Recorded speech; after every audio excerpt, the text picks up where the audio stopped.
Pembangunan IKN terus berlangsung.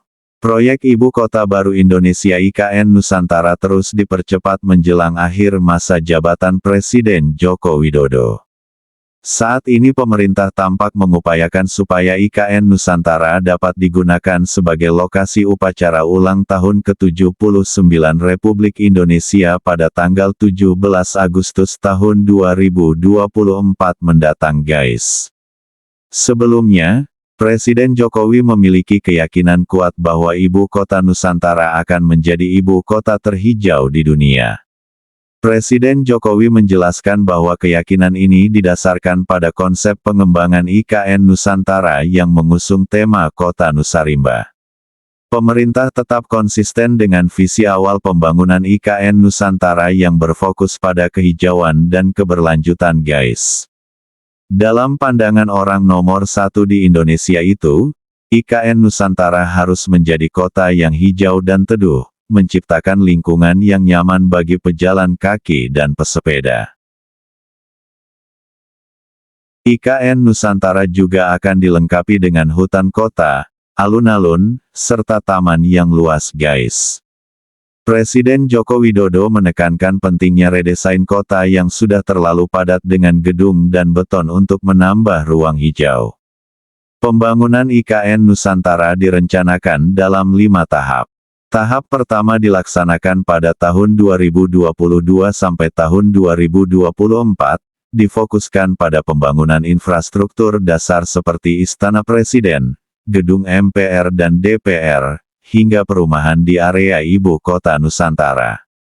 Tahap kedua pada tahun 2025 sampai tahun 2029, dilanjutkan pada tahap ketiga tahun 2030 sampai tahun 2034, berikutnya pada tahun 2035 sampai tahun 2039, dan tahap terakhir tahun 2040 sampai tahun 2045. Pada tahun 2045 dan seterusnya, diharapkan Ibu Kota Baru Indonesia IKN Nusantara mampu menumbuhkan reputasi sebagai kota dunia untuk semua dengan 100% energi terbarukan dan mencapai net zero emission. Pembangunan IKN Nusantara diperkirakan membutuhkan dana sebesar Rp466 triliun, setara dengan anggaran belanja Kementerian Sosial untuk 5 hingga 6 tahun guys. Dana tersebut dikumpulkan dari 3 sumber, Rp89,4 triliun atau sekitar 19,18% berasal dari anggaran pendapatan dan belanja negara, Rp123,2 triliun atau 26,44% dari BUMN dan BUMD, serta sisanya sekitar Rp253,4 triliun atau 54,38% dari kerjasama pemerintah dengan badan usaha KPBU dan swasta. Untuk menarik lebih banyak investor, pemerintah menawarkan sejumlah kemudahan melalui Peraturan Pemerintah Nomor 12 Tahun 2023. Paket kemudahan ini mencakup kemudahan mendapatkan perizinan berusaha, jaminan kepastian jangka waktu HGU, HGB, dan hak pakai kepada pelaku usaha, pengurangan pajak penghasilan badan, hingga pembebasan biaya masuk barang impor untuk pembangunan IKN Nusantara. Pemerintah juga memberikan pengurangan pajak penghasilan bagi badan usaha yang menanamkan modal minimal Rp10 miliar guys. Menteri Investasi Kepala Badan Koordinasi Penanaman Modal Pak Bahlil Lahadalia mengungkapkan investasi asing baru masuk ke Ibu Kota Nusantara kemungkinan setelah tanggal 17 Agustus atau pelaksanaan upacara kemerdekaan di IKN Nusantara guys. Hal itu seperti hasil komunikasi yang sudah dilakukan pemerintah kepada calon investor di IKN Nusantara yang sudah menekan perjanjian untuk melakukan peletakan batu pertama proyek di Ibu Kota Baru Indonesia itu.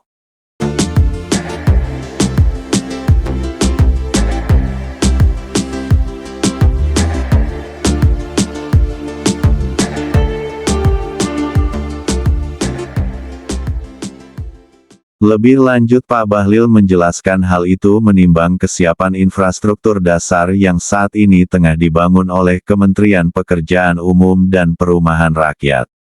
Targetnya infrastruktur dasar di IKN Nusantara sendiri untuk tahap awal akan rampung pada tanggal 17 Agustus mendatang untuk mendukung upacara kemerdekaan Indonesia yang ke-79 guys.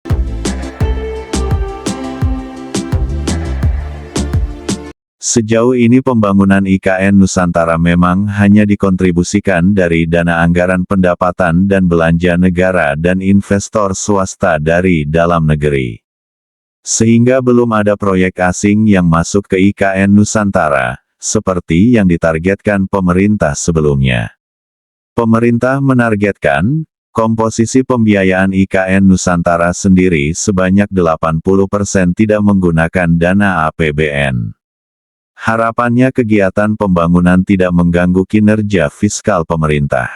Porsi tersebut menjadi bagian dari skema kerjasama pemerintah Denfan Badan Usaha KPBU, investasi asing, investasi dalam negeri, maupun dari BUMN dan BUMD.